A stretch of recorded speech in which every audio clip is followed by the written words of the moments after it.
अब तो बड़ा अच्छा हुआ, भगवान ने दया करके ये सार्वजनिक स्थानों पर थूकने का प्रतिबंध लग गया, और ये बीड़ी बीड़ी पीने का भी प्रतिबंध लग गया, बीड़ी सिगरेट पीने का भी प्रतिबंध लग गया। और अब तो संकेत ऐसे आ रहे हैं कि ये 4-6 महीने का काम नहीं है, पूरा विश्व इस बात को बार बार कह रहा है कि अब क्या कहते हैं, सोशल डिस्टेंस, क्या कहते हैं, जो भी हो अंग्रेजी में, हमको उच्चारण नहीं बनता उसका, संस्कृत तो उच्चारण कर लेते, अंग्रेजी नहीं बोल पाते, तो वो दूरी बना के रखनी पड़ेगी। अब हाथ नहीं मिलाना पड़ेगा, अब सबको नमस्ते कहना पड़ेगा, हाथ जोड़ना पड़ेगा, अब ये लिपटना चिपटना ये सब दूर करना पड़ेगा, ये जीवन बनाना पड़ेगा।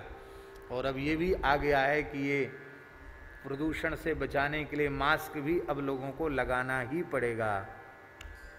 इसका वैक्सीन निकल जाने के बाद भी ऐसा आ रहा है संकेत। और ये भी आ रहा है कि अब सार्वजनिक स्थानों पर थूकने के लिए हमेशा प्रतिबंध लग जाएगा। अच्छा ही हो रहा है, भगवान सब ठीक करते हैं, भगवान के विधान कोई गड़बड़ नहीं है, सब बढ़िया है। बड़ी गंदगी हो गई थी, क्या आनंद है। आर्थिक व्यवस्था बहुत गड़बड़ाई है इस देश की, और सब सुधर जाएगी, ठाकुर जी कृपा करेंगे। अब अपना विचार है, कोई माने न माने, हमारे मन में जब से ये बात हुई है तब से हमारे मन में एक बात आती है, इसके लिए हमारे मन में आता कि हम प्रधानमंत्री जी को पत्र लिखें, पर मैंने आज तक किसी नेता को पत्र लिखा नहीं। मन में हमारे कई बार आया कि मैं पत्र लिखूं प्रधानमंत्री जी को कि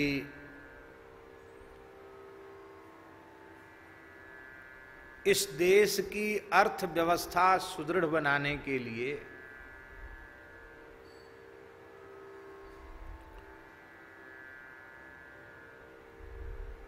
सबसे अच्छा होगा कि इस संकट से उबरने के बाद सर्वसम्मति से सरकार ये निर्णय करे कि 10 वर्ष तक इस देश में चुनाव नहीं होंगे।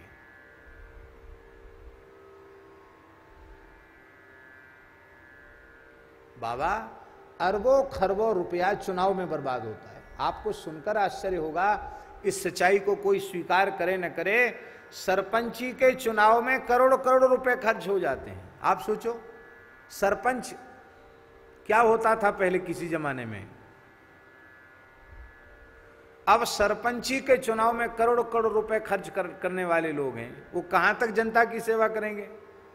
फिर विधायक कितना खर्च करते हैं, फिर सांसद कितना खर्च करते हैं, ये बड़ी बड़ी सभाएं, बड़े बड़े पंडाल बनते हैं, ये सब जो सरकारी खर्च और पार्टी फंड के नाम पर धन इकट्ठा करती है।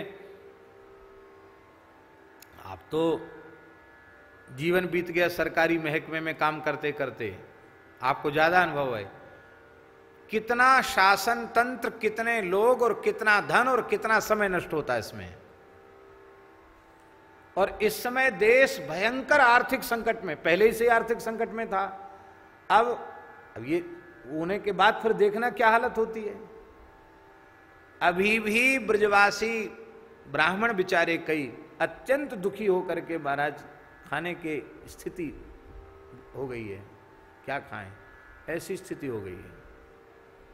पूरे देश की गौशालाओं पर कितना प्रभाव पड़ा है, पर मठ मंदिरों पर प्रभाव पड़ा है, संस्थाओं पर प्रभाव पड़ा है, सब पर प्रभाव पड़ा है, और आगे दूरगामी प्रभाव पड़ने वाला, पड़ेगा। पूरे देश को राष्ट्र के हित में अपनी सच्ची राष्ट्रभक्ति का परिचय देते हुए इसके लिए आग्रह करना चाहिए और शासन को करना चाहिए। हम कहते 10 वर्ष एक बार चुनाव न हो, जो स्थिति है, जो जहां प्रांतों में शासन कर रहे हैं करने दो उनको शासन, और राष्ट्रहित सर्वोपरि मानकर हमें इन 10 वर्षों में पूरे दुनिया की आर्थिक महाशक्ति के रूप में भारतवर्ष को स्थापित करना है। ये संकल्प लेकर के पूरा राष्ट्र काम करे तो हम समझते हैं 10 वर्ष नहीं, 10 वर्ष के पहले ही विश्व की महाशक्ति भारतवर्ष होगा, हर क्षेत्र में महाशक्ति बनेगा। और इस देश की अर्थव्यवस्था की रीढ़ मेरुदंड गोवंश की सेवा और गोवंश की रक्षा है। इस बात को अभी समय रहते हुए शासन और समाज दोनों को समझ लेना चाहिए।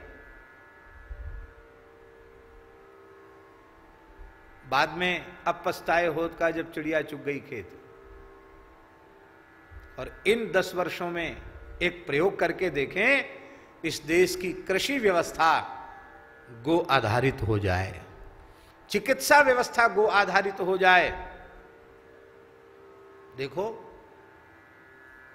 घर का बीज, घर का खाद, घर की सब चीज जब होगी तो हमें बाहर से जब कुछ आयात नहीं करना पड़ेगा, तो हम स्वयं मजबूत होंगे, हम आत्मनिर्भर होंगे।